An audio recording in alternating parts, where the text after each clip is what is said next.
give you a website I want you to take a look at, and it's called savvymoney.com, S-A-V-V-Y, money, all one word, S-A-V-V-Y, money.com.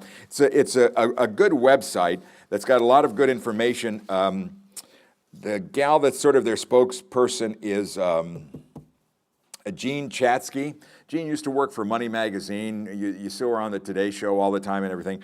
But they just put out some suggestions on getting financially fit in the new year. And most of these are common sense stuff, but it really does make a difference. Number one on the list is make a plan.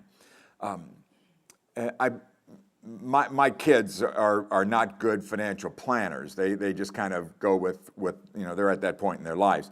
But one of the things we convinced our daughter to do a few years ago was to write it down. And the mere action of writing down things makes them a lot more likely to become reality. If you write something down, it seems to get locked into your brain a lot better than not writing it down. And they go through a whole bunch of different things why they think that is important, and I agree with that.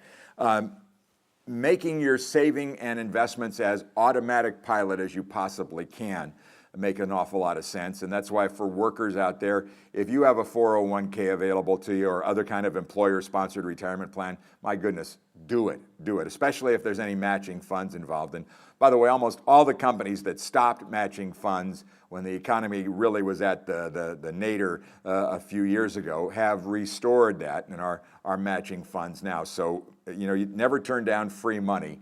And signing up for that 401k plan and then making the right kind of investments in there, and we can talk about that a little bit later on, makes sense.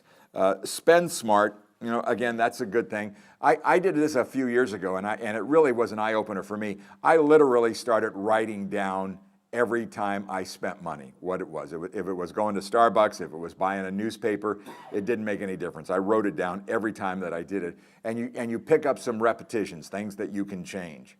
And it made a lot of sense. I told my daughter this year for Christmas, go buy me magazine subscriptions, okay? Because I go to the bookstore and I buy the magazine every month.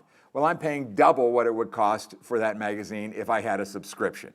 So little things like that. So it makes a lot of sense. And although I like going to the bookstore and buying the magazines, it's kind of something I enjoy doing. Just a couple of things to think about there.